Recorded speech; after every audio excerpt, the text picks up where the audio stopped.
Okay, so I'm getting ready to do this worksheet with you so that you can understand the material, just in case if you're struggling. When you're trying to prove two triangles congruent, you have to look at corresponding parts. So I can see these two triangles here are congruent by side angle side. But if I want to name the corresponding parts that are congruent, then I'm going to look at A as corresponding to U, so that's going to be the last letter here. And then T corresponds to angle C, because it's going from single to arc mark, single to arc mark. So C is T. That leaves angle D in the middle.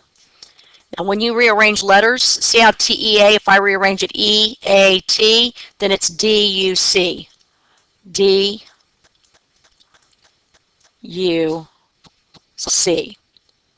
AE, I just look up here, AE corresponds to UD. You can actually not even look at the picture at this point. And angle C is going to correspond, if you look at the first letter, to angle T. All right, what's included between AT and ET? Notice they both share T, so it's angle T. And if you look at DC, DC is included between angle D and angle C.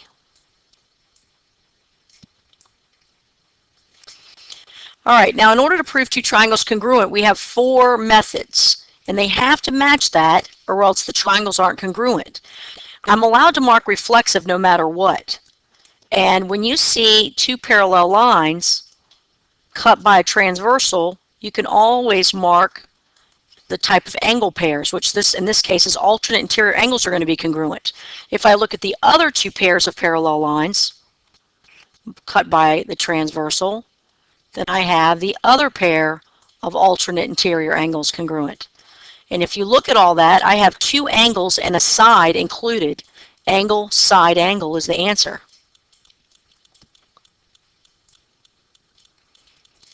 If you look at the next one, here again, you can mark reflexive. I'm making 2 tick marks so it's not showing that it's not equal to this one.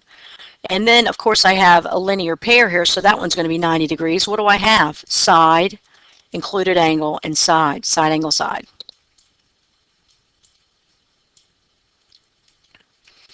In this scenario, I'm only allowed to make 1 more mark, and it's vertical angles because I'm not given any information. You're always allowed to mark vertical angles because they're always going to be congruent. If you look here, I do have, is it angle, side angle? Or is it angle, angle, side? Well, it depends. Is the side included between the 2 angles? No, because that's the included side right here. So the answer is angle, angle, side.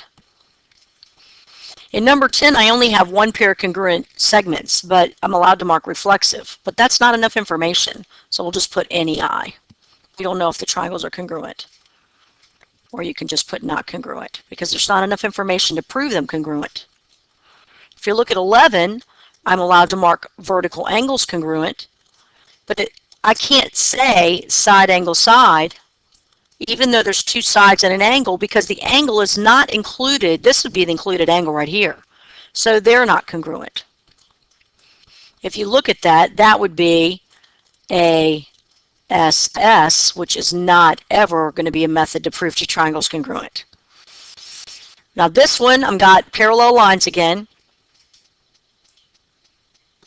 I could cut it by this transversal, but that alternate interior angles, that angle is not even inside the triangle. So I'm going to erase that real quick and go with something else. If I look at the parallel lines again, I'm going to cut it by this transversal. Then the angles that are congruent are corresponding. I have another pair of parallel lines on the other side of the triangle, cut by the same transversal, creating another pair of corresponding angles congruent. So if you look at this, I have angle and an angle and a side included between. That's angle, side, angle. This number 13, what am I allowed to mark without being told? Reflexive. I have 2 angles and a side. Is it angle, side, angle, or angle, angle, side? Angle, angle, side. The side is not included. 14, what are you allowed to mark without having any given information? Vertical angles. And what do you see? Side, angle, side.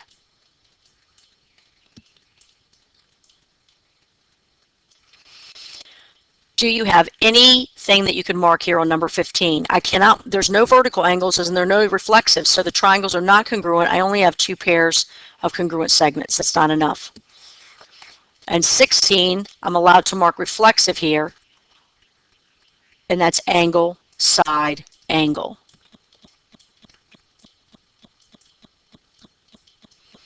If you go to the back, to prove these triangles congruent, I know they're going to be congruent because it's saying it's a proof, so I'm going to mark the given information. P is congruent to S. O is the midpoint of PS, so that's going from P to S, cutting it exactly in half. And what else are you allowed to mark without being told?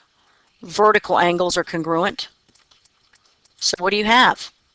Angle, side, angle.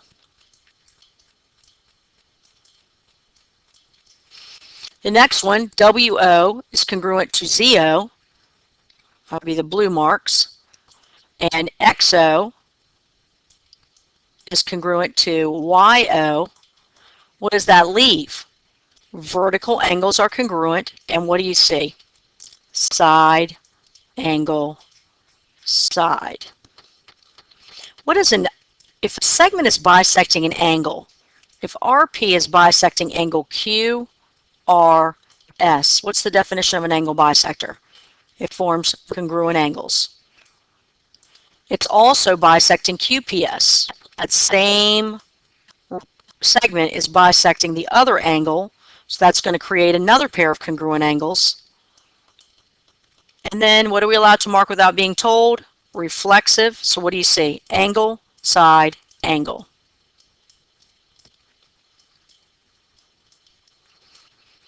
Finally, number 4, SK is parallel to NR.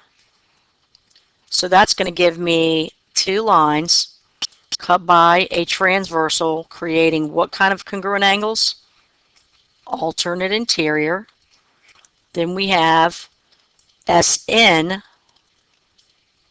parallel to KR, cut by the same transversal. So we have another pair of alternate interior angles congruent. And what is the third thing I'm allowed to mark? Reflexive. 2 angles and a side. The side is included, therefore it is angle, side, angle. Okay, I hope you understand this material, and the only way to get better at it is to practice. See ya!